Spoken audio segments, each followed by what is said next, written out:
Hey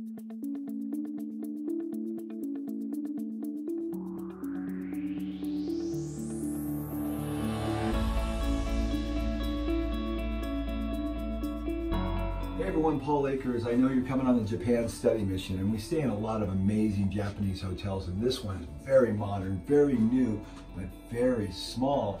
You almost don't have enough room to do your push-ups in the morning. At least that's what I thought. But you know what? A few little things, you can make it a lot more spacious in here.